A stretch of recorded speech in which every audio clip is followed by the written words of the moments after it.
Let me speak today about a very bizarre legacy of India's colonial history. It's something extraordinary that was created in India in the 19th century, 1800s, in some ways comparable to the Great Wall of China, a sort of long winding wall that traversed from the north of undivided India right across the central provinces to far away Orissa in the lower east coast. A distance of 2,300 miles, that's 3,700 kilometers. Except that it was not built of brick, stone or masonry. It was a hedge, a green hedge. Bushes, plants, shrubs, thickets, wild creepers, not your nicely trimmed homogeneous garden variety hedge. In fact, the hedge was not just miles long, it was immensely thick, averaging some 12 feet or 4 meters high and 15 feet or 5 meters thick.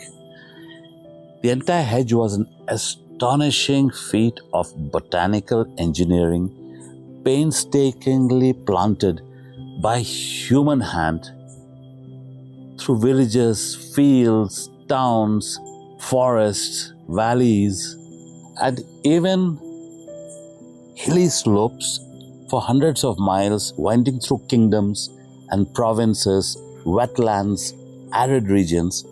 This great hedge, hugely wide and 12 feet high, it just traveled all through. It was a botanical engineering that was done.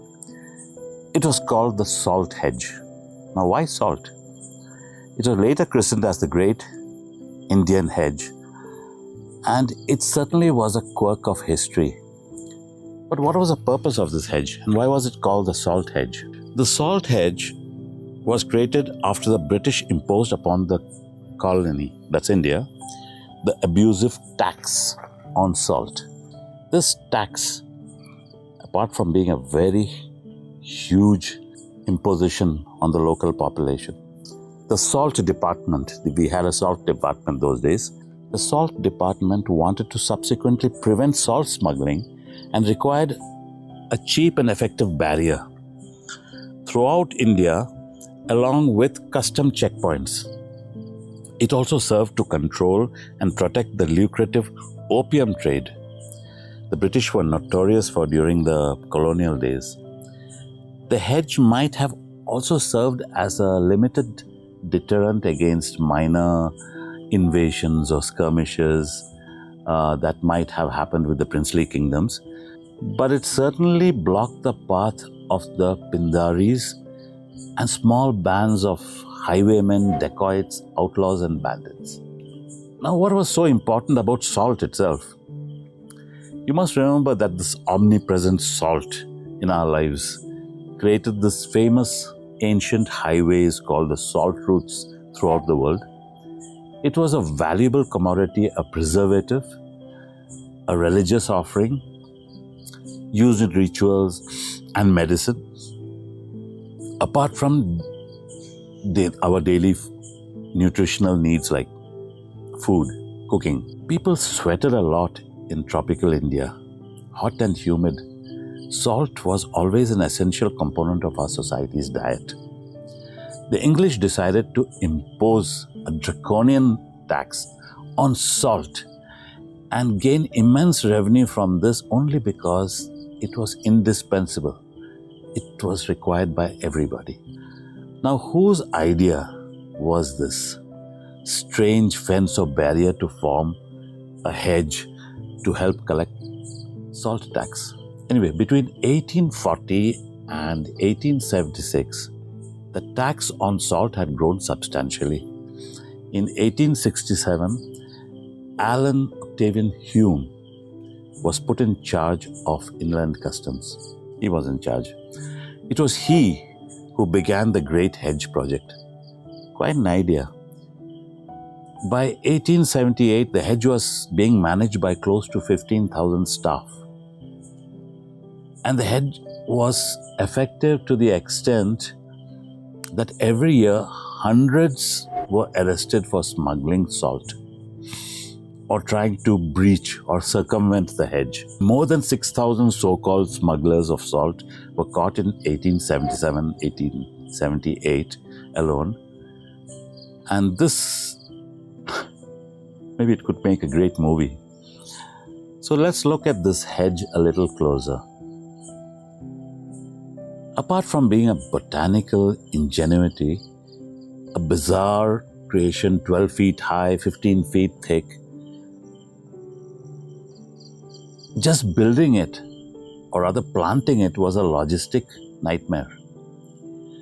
Created by both paid and oppressed villagers and soldiers, anyone they could find available, it was the most thorny barrier created by man, deliberately.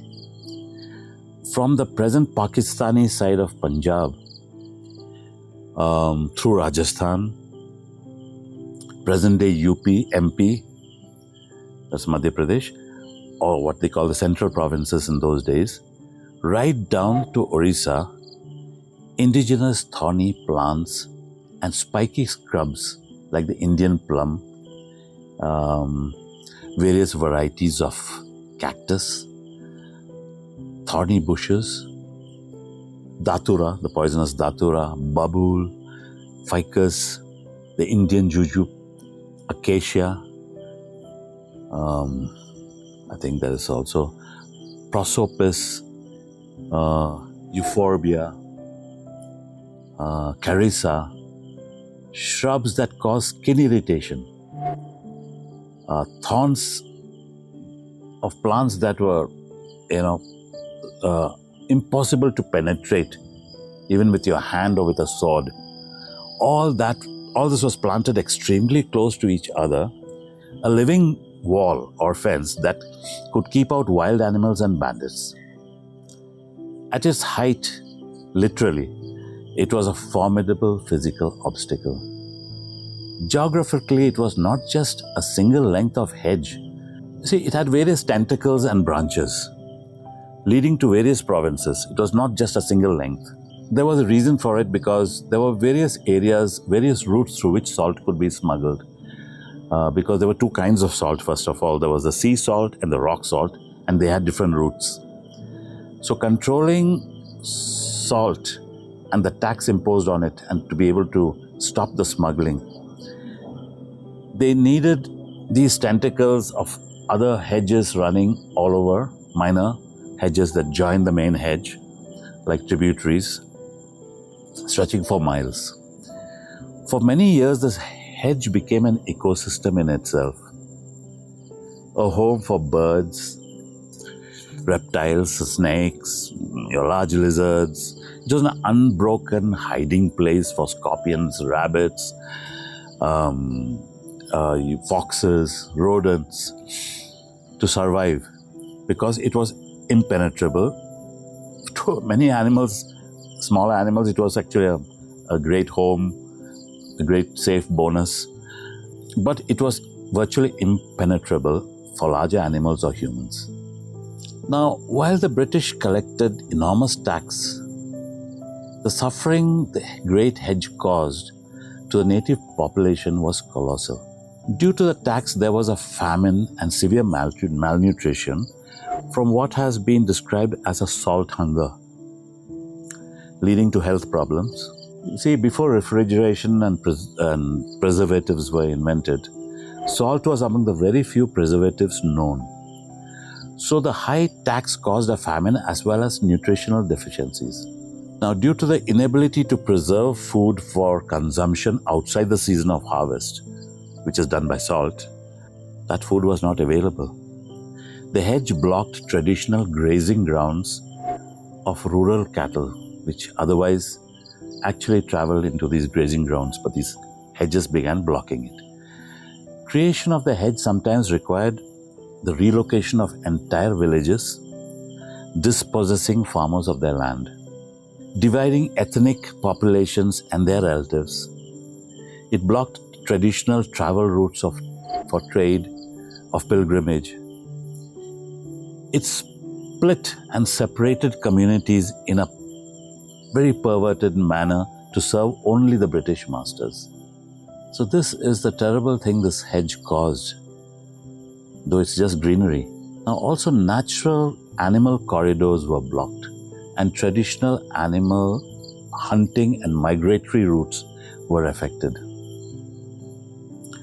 So eventually resentment against the salt tax as well as anger at the creation of these barriers led to skirmishes with the custom officials. That kept happening, skirmishes and a lot of anger towards the British for this.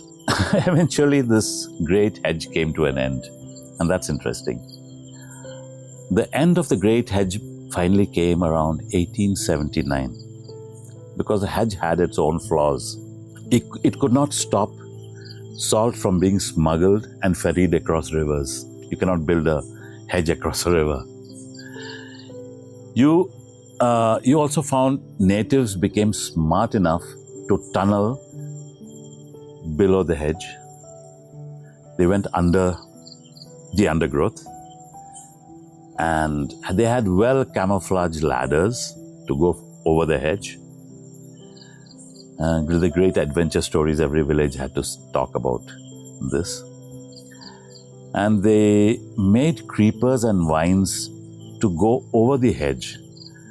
They would have creepers and vines planted to make it go over the hedge by which they could climb. For the British, the maintenance of the hedge was expensive. The more gaps, the more stuff. The irony was that the salt tax often went up simply for the maintenance of the hedge. That's the irony. The length the British went to control resources and revenue was absurd. Finally, the salt hedge or the great hedge became irrelevant once the British seized or gained control over the sources from where the salt arrived. They began controlling the production and the purchase from source, so that they didn't have to really collect customs at these checkpoints and use the hedge as a barrier. The Great Hedge also lost its relevance because in 1853 the first railways were laid and they had to be sent cutting through the hedge. So there was no way of stopping smuggling on the railways, which cut through the hedges. And of course there was bribery, there was corruption among the tax officials, and there was a lot of sabotage by which people tried to burn the hedge, create fires like forest fires to bleach the hedge and to destroy the hedge for miles. Though it was one of the greatest and rarest botanical creations of history, the Great Hedge of India, by 1879 the hedge was abandoned. Much of it died away and fragments of it spread into small forests of their own, which is very interesting.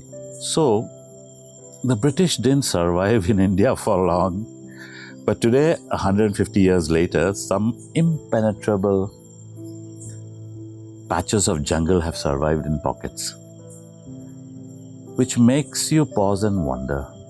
A patch of severely thorny undergrowth, tight and homogeneously vicious in its spikiness. I've heard of small patches of jungle in various places of MP, Orissa. An unusual variety of thorny and poisonous plants. This makes you wonder. Maybe salt was the cause.